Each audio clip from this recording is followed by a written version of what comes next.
Russia plans to show Doomsday plane in parade. Russia media building favor among its citizens. Belarus urges to avoid a nuclear war.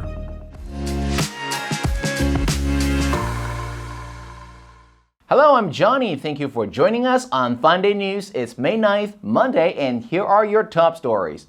Russia is poised to send a warning to the West by flying a Doomsday plane during its planned Victory Day parade in Moscow time, May 9th. About the time we released this video, media reports this year's parade in Moscow's Red Square would include a flight of Illusion Il-80, an airborne command plane designed to carry Russian president and other top officials in the nuclear war. Putin is set to speak at the Victory Day event, and the Illusion Il-80 so-called Doomsday plane will fly near the Kremlin. Media reports. The Illusion 280 has not flown as part of the Victory Day parade since 2010. Its appearance this year suggests that nuclear war could occur should the West become directly involved in the Ukrainian war. Russia has put its nuclear arsenal on high alert during the war in Ukraine, while Putin and other key officials have repeatedly made veiled threats suggesting the weapons could be used. Western officials have speculated that Putin could use his speech in Victory Day to announce plans to draft Russian civilians into the military or to declare an all-out war on Ukraine. Russian domestic propaganda has emphasized that Russia is at war not with Ukraine, but with NATO and the West. Newsweek reports. Western experts believe that the recent threats made by Russian officials about retaliation against countries interfering in Ukraine may serve in building favor among Russian citizens. This framing makes it easier for the Russian government to explain military losses to the domestic audience. It also helps lay the political groundwork for a potential full wartime mobilization in Russia. Russian President Vladimir Putin said during a recent address that any country who creates a strategic threat to Russia during its war on Ukraine can expect retaliation strikes that would be lightning fast. Days before, Russian Foreign Minister Sergei Lavrov said in an interview that NATO is essentially going to war with Russia through a proxy and arming that proxy. Western experts said the threatening rhetoric is a way of stoking fear in NATO allies, and it's an effort to win over the hearts and minds of the Russian public. Would Putin launch a nuclear war? Belarusian President Lukashenko said that God forbid we get to a nuclear conflict. That would be it, so let's stop it. The use of nuclear weapons is unacceptable because it's near us, we're here. He said the war in Ukraine is hard to stop, but Belarus does not intend to take part in Russia's military operation in regard to its large-scale drills on May 3rd. Lukashenko said after the U.S. reaches its goal with Russia in the war, the U.S. will deal with China. Lukashenko's remarks were addressed in an interview with the Associated Press on May 7th. He said, "I would like the West to listen. Bad Putin or good Putin. Russia did the right thing or the wrong thing. I repeat, not now. Now we need to stop the war, then we'll figure it out. Take a step towards bad Putin, take this step." He reiterated that now is the moment when this conflict will move to a qualitatively new level, and it will be hard to stop, and God forbid we get to a nuclear conflict. That would be it. So let's stop it.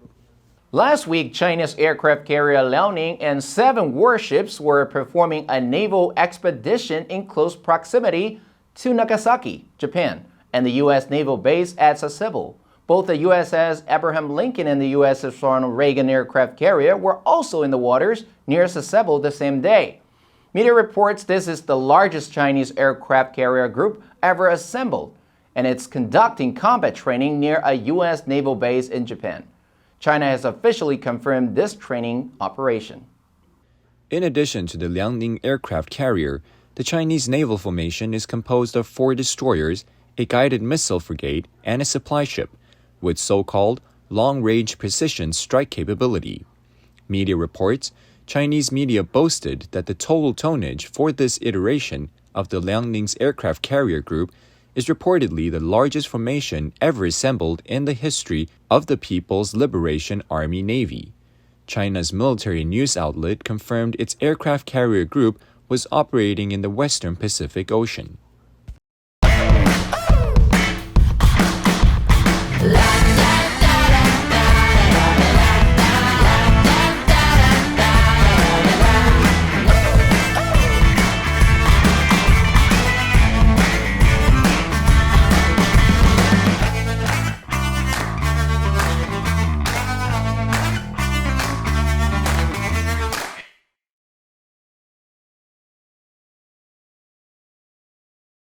The World Health Organization reports on May 5th there were 14.9 million excess deaths associated with COVID-19 by the end of 2021.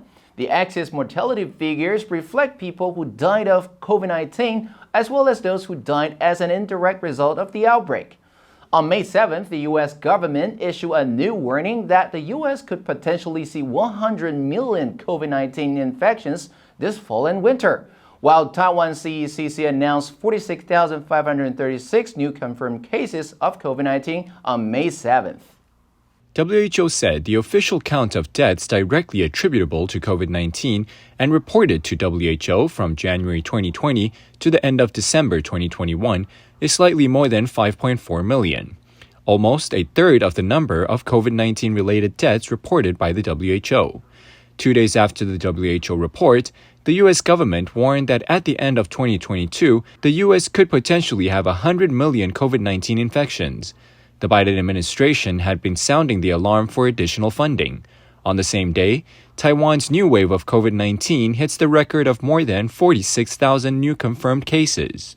Japan's Prime Minister Kishida Fumio said during a visit to Britain on May 5th that border controls against the coronavirus would be eased, in line with other G7 members. NHK reports discussions are already underway between relevant Japanese ministries and agencies. The Japanese government may also start accepting small group tours from certain countries on a trial basis before fully reopening. Officials are also discussing what to do with the cap on overseas arrivals, currently set at 10,000 per day. NHK reports Japan's official plan to carefully assess the infection situation both in Japan and abroad so that reopening does not cause an increase in new cases. According to data collected by Johns Hopkins University, the new COVID-19 confirmed cases in Japan has been dropped from more than 101,000 on February 8th to 21,500 on May 6th. As case number gradually falls from the beginning of February, Japan lifted its so-called quasi-emergency measure in the week of March 22nd for 18 prefectures, including Tokyo and Osaka. Media reports John Lee Ka-chiu, the sole candidate for Hong Kong's leadership election, has been confirmed as the city's next chief executive on May 8th. Lee secured 1,416 of 1,424 valid votes cast, amounting to a staggering 99.4% of all ballots. Lee was security minister and oversaw the government's handling of 2019 social unrest. His later involvement in implementing the Beijing-imposed national security law landed him on a U.S. sanctioned list, along with several other current and former officials. Lee, having served on the police force for decades, raised concern about his hardline attitude. In a 44-page manifesto released last week, Mr. Lee said his priority would be to enact Article 23 of the Basic Law, Hong Kong's mini-constitution, prohibiting acts of treason, secession, seditions, or subversion against Beijing. Li Jiachao is one who froze the asset of Jimmy Lai, the outspoken publishing tycoon, contributor to the fall of Apple Daily. Underusable foreign reserves down to $50 million crisis, Sri Lankan Finance Minister Ali Sabri said that the China-backed Asian Infrastructure Investment Bank is considering granting $100 million in emergency support to Sri Lanka.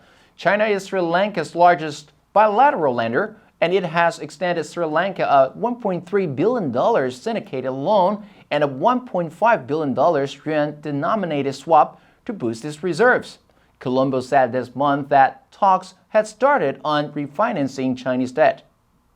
China has an outstanding balance of $6.5 billion, which Sri Lanka mostly lent over the past decade for large infrastructure projects, including highways, a port, an airport, and a coal power plant. However, due to the pandemic, raising oil prices, and populist tax cut by the government of President Gotabaya Rajapaksa, Sri Lanka's economy is in crisis. Sri Lanka suspended some of the external debt repayments in April. Now it is in talks with China for a $1.5 billion credit line and a fresh syndicated loan of up to $1 billion. And that's all the time we have for today. Thank you for joining us on FUNDAY News. Let's make every day a fun day. I'm Johnny Wu, your host. I will see you next time.